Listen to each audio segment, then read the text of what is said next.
trans women should be able to compete in women's sports because they are competing underneath their identity that they very solidly align with, and to deprive them of that is to kind of say that their identity is not acceptable in society. All right, friends, welcome back to the channel. In this, we have another Peter Boghossian clip. This one's a little older, but it's worthwhile to bring it up and talk about it because this is a debate that is still happening, believe it or not, especially on college campuses.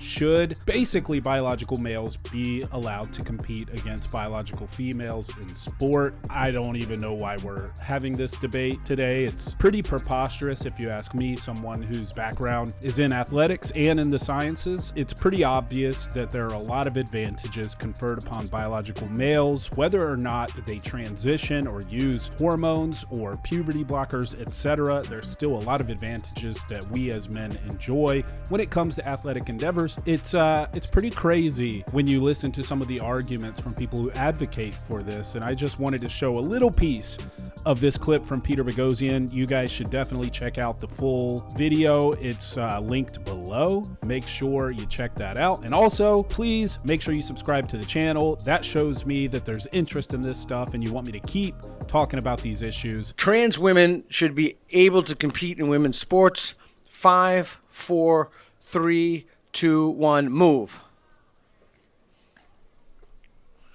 Okay, we've got one disagree, one strongly agree, two. Oh, you're on the line. Okay, tell us why you agree.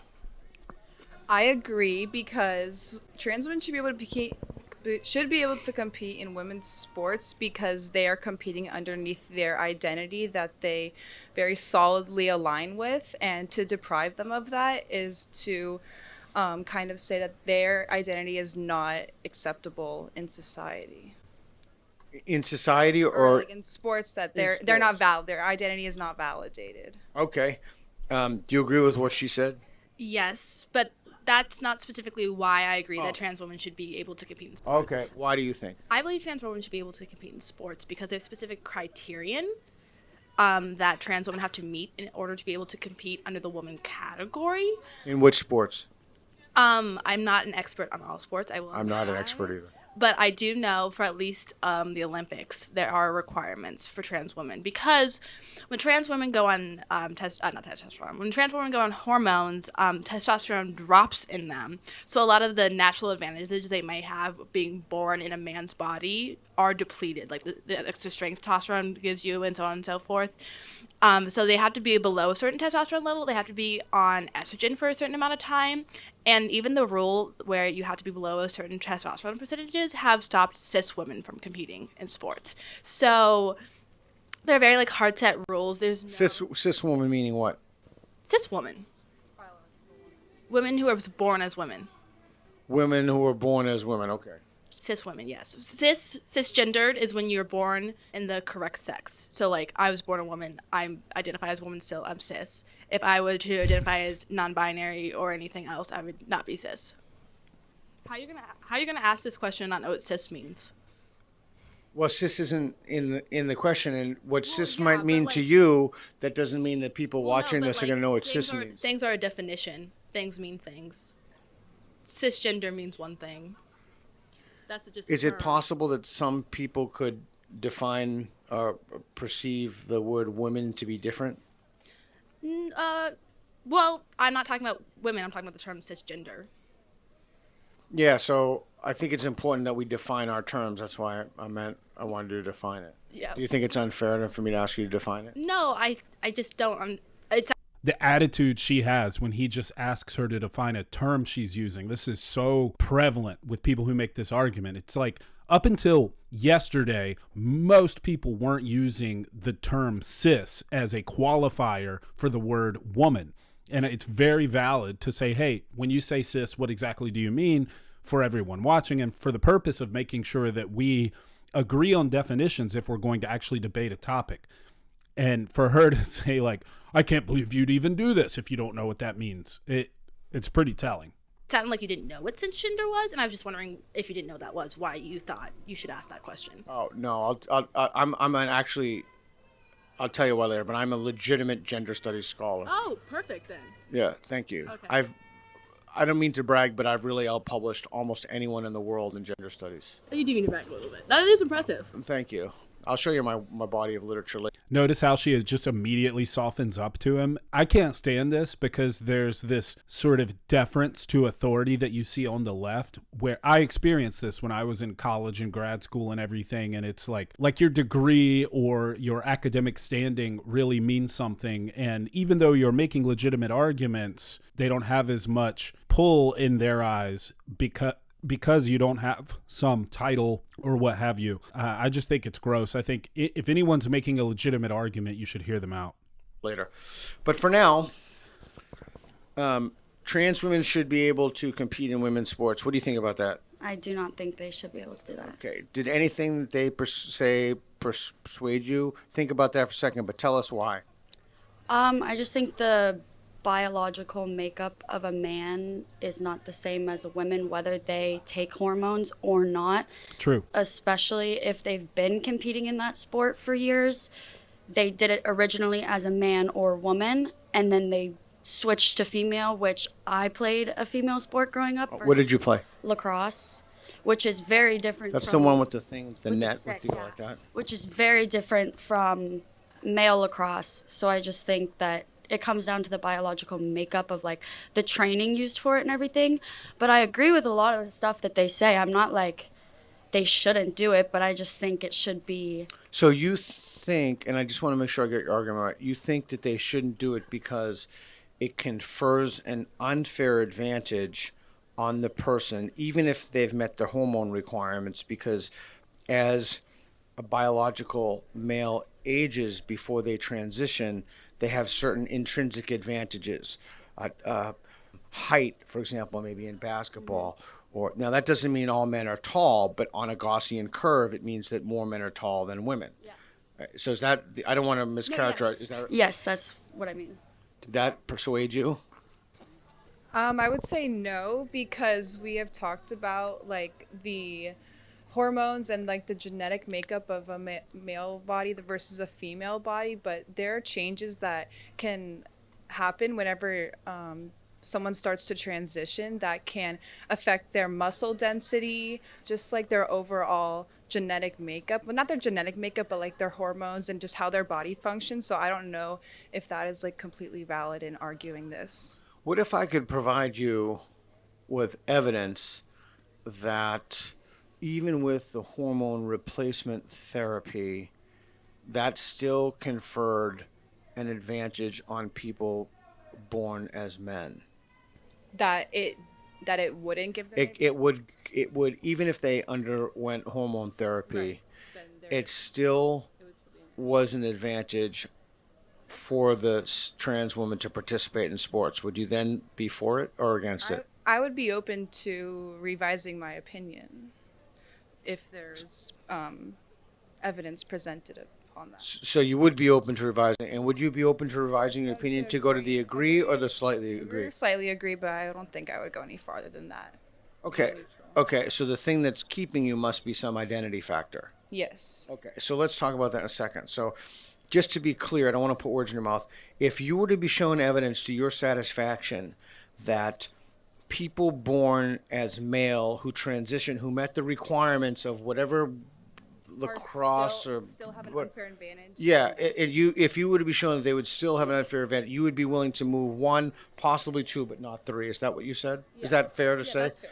Okay, if you were to be So if she gets shown conclusive evidence that, in fact, women are at a disadvantage as compared to trans women physically, she still would not fully agree that trans women should not compete against women. That's pretty crazy, because now she's saying, yeah, I get it. They can go in there and dominate, and they have all these intrinsic advantages that came along with being born male, but I'm still so concerned and ideologically captured that I don't want to offend some trans woman's feelings that I'll let her go in there or him go in there and absolutely dominate biological women. That's nuts. shown that advantage, would you move?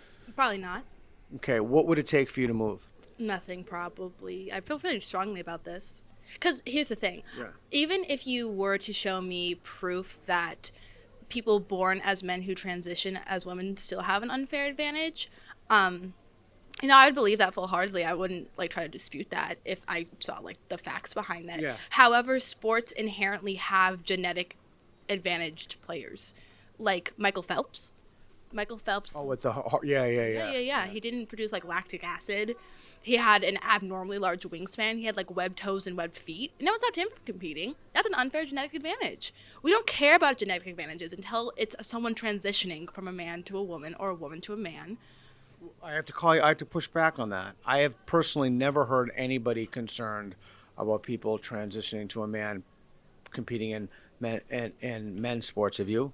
No, that's also another problem. Why are we so focused on trans women? I wonder why. Well, Maybe it's because they have an unfair advantage, and in the other direction, they don't have an unfair advantage. I think and it's an unfair advantage. Yeah, it should be. That's why. It should be but that's what I'm saying. No one really cares about it being an unfair advantage, or we wouldn't like basketball, for instance. Yeah. If you're tall and height, you could still make it to the NBA if you're like above 6'7". But if you're below 6 foot and phenomenal, Yeah, that's a basketball short.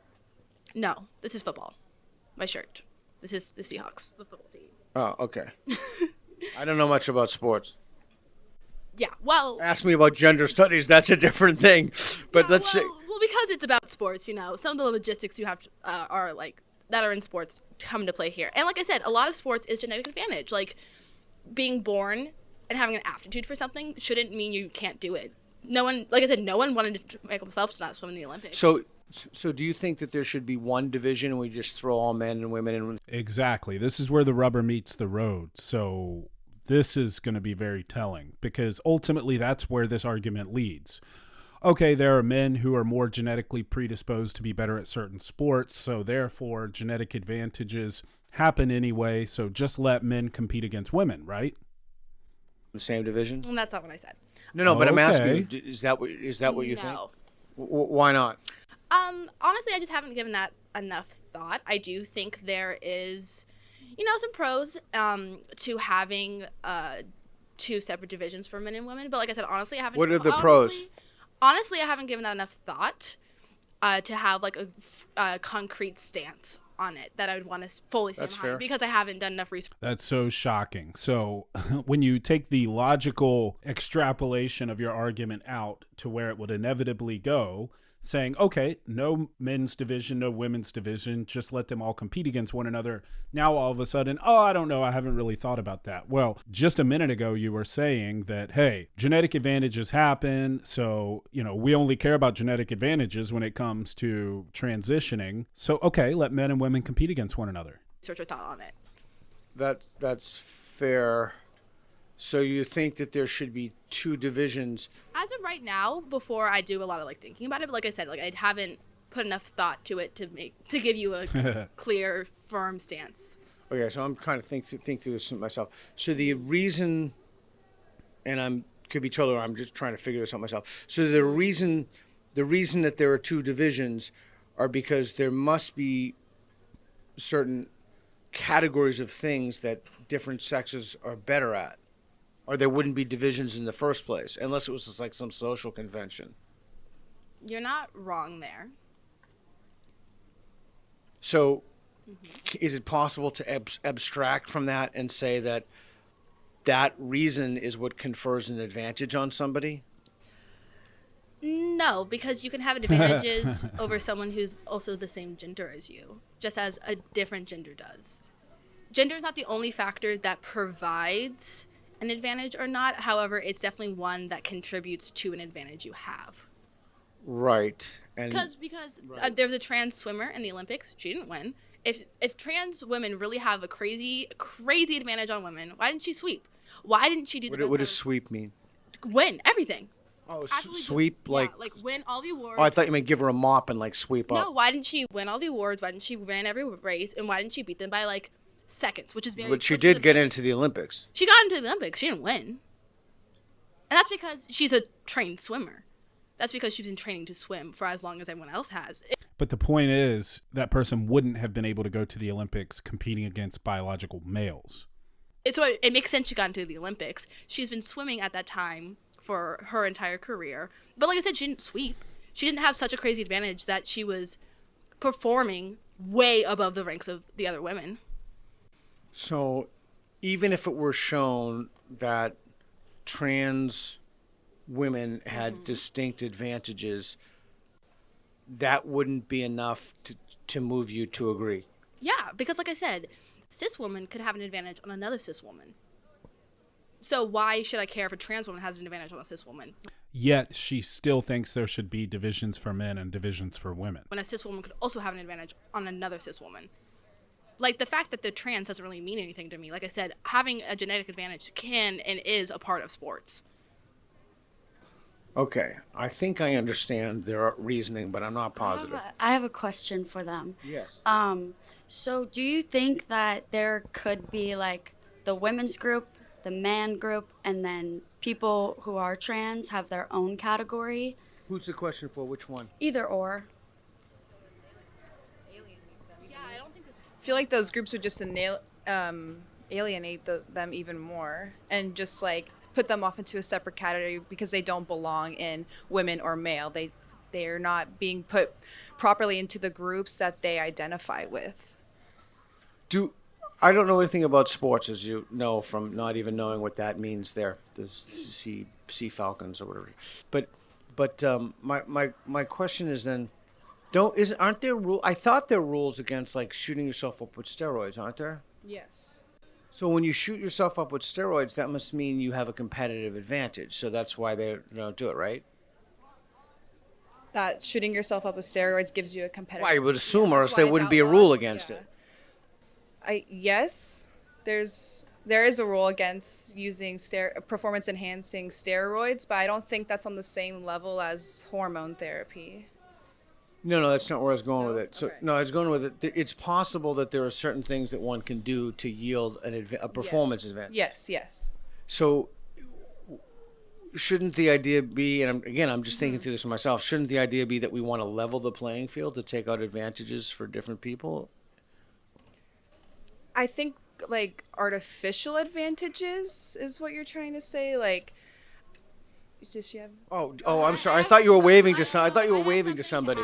Well, first of all, Seahawks. Gotta wrap. Seahawks. Seattle Seahawks. They're a football team Not the Falcons. Yes, the from Seahawks. Seattle in Washington. Yes. Also, And they play. Who's the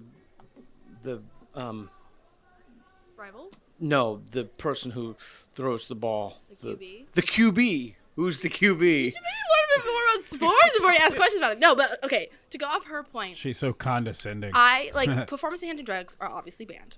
It's because they enhance your performance. However, if you have enough money, you can pay a coach to help advance your performance. You know what I mean? Like, there's specific training facilities, there's specific programs that all cost money to access. And by accessing those with money, you also gain an advantage. So it's not like these hormones. So we are should only, get. Yeah. It's not like because these hormones are only banned because they're performance enhancing. They're also extremely harmful on people's bodies. So we should give, if that law. That's right. They can be extremely harmful to people's bodies. Maybe that's why we don't want kids taking puberty blockers and injecting themselves with sex hormones. Logic calls, we should give all non-trans women extra coaching to make up for the deficiencies. No, that's not what I'm saying. I'm furthering showing that there's already a discrepancy in sports. If you're rich and can pay for equipment, training facilities, a training coach, you're gonna do better than someone who can't. And I'm not saying Like the I'm not Russians in like the Russians in cycling and weightlifting. Yeah, like most people in the Olympics. Most people in the Olympics have access to really good trainers and really good training.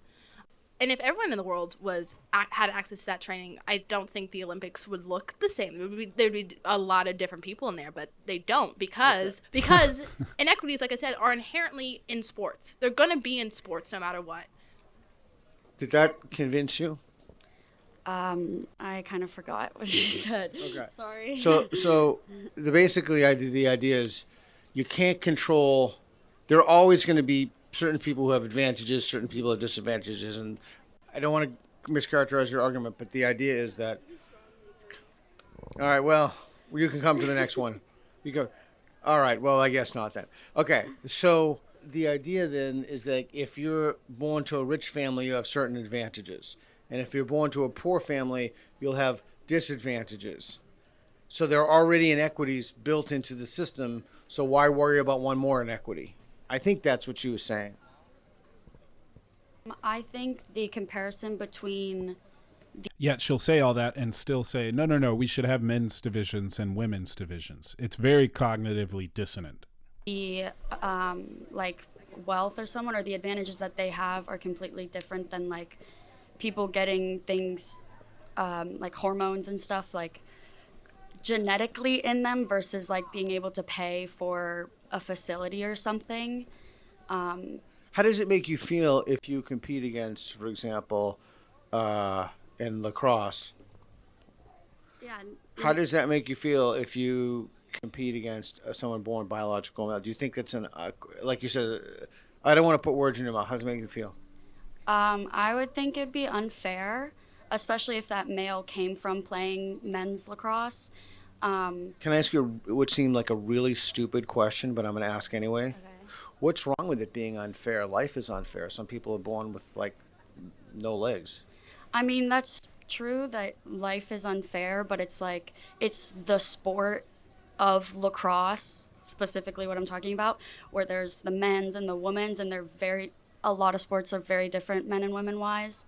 And obviously, it's not always fair, but it's equally as fair when it's all women versus like the other side being all men versus all men, all women versus all women. All right, this goes on for a while. I don't want this video to be like an hour long. You guys should check it out for yourselves. It's on Peter Boghossian's page. You can actually go to his videos, sort by most popular, and I think it's like one of the top ones. So one thing you'll notice with this is in almost all these videos where you have people arguing for trans women in women's sports and then people arguing against it, almost without exception, the people who want trans women in women's sports have never played sports. They have no experience in athletics. My guess is none of these women do. They didn't bring it up. They haven't mentioned it. And look, I mean, look at them compared to this other girl who's a former athlete who played lacrosse. And to her, it's absolutely absurd that we would allow a biological male to compete against females in lacrosse. Furthermore, as we've already said, when it comes to this argument of inequities exist, people aren't the same. As Peter said, some people are born without legs, some people are born taller. Even when people acknowledge that, who support trans women competing against biological women, they'll still say, yeah, but we shouldn't get rid of men's and women's divisions. That's very telling because they know deep inside that those divisions exist for a reason. One more thing that I want to point out that you'll notice in a lot of these conversations is oftentimes the side that says we should allow biological males to compete against biological females in the form of trans women competing against biological women. They're always speaking from the perspective of the trans woman. They're never speaking from the perspective of the biological women who have to compete against a biological male. That's almost without exception. You never see that brought up. We're never talking about, hey, how do these women feel? Look, I've got two daughters. I have one who is 6 years old. She's a little athlete. She competes in gymnastics. And even at that age, at the age of 6, there are drastic differences between the strength, the agility, the power between boys and girls. And this is before puberty. This is before all the really big changes happen, right? You can see there's little boy gymnasts who are my daughter's age that can do stuff that my daughter can't do. It's just how it is. They're much more powerful. They're much more strong, just innately. And further, there's been recent data that have shown that even in terms of cognitive abilities, I mean, it's a tale as old as time, right? Men and women think very differently. From an early age, men have faster reaction times. We have better spatial awareness. All of these things make sense in the context of biological evolution, right? If you're going to go that route, when it comes down to the fact that we did most of the hunting, we did a lot of the fighting, we needed that spatial recognition. We needed that ability to detect and respond to subtle but rapid changes in our environment, much more so than biological women. So the hormone argument is just one argument, but there are so many other factors that make men and women very different, whether it's bone density, the ability to respond quickly to external stimuli and have better spatial awareness, reflex time, etc., or as simple as just being taller, just having a different bone structure. Men and women have very different hip structures, the pelvic region, for obvious reasons, right? So there's so many reasons that men have competitive physical advantages. You guys have probably heard before, you can take the best female sprinters in the world, Olympic sprinters, and they'll get smoked by high school level boys in America. Like the top 150 high school boys can beat or tie them. So that is very important to consider when you're talking about this argument. I'd be interested in hearing you guys' thoughts. I can't believe we're even still having this debate in this country. Again, it always seems to be people who have never actually experienced athletics, who have never had to compete, who have no real knowledge of biological science, who think that we should basically alienate biological women by allowing biological males to compete against them because, hey, there's women who have higher testosterone levels or women who are taller, etc. Yet those same people still, as this girl who had her face blurred out for some reason, I'm assuming because she didn't exactly want to be depicted as herself in defending her ideas so weakly, I don't know, maybe not, she'll still say we need to have a men's and women's division in sports. I think that's very telling. It's cognitive dissonance, right? It's contradictory. That's just my opinion. I want to hear what you guys think. Let me know in the comments down below. And as always, please like, subscribe, do all the things because I want to keep doing this and I would love to know that you guys enjoy the videos. Bye.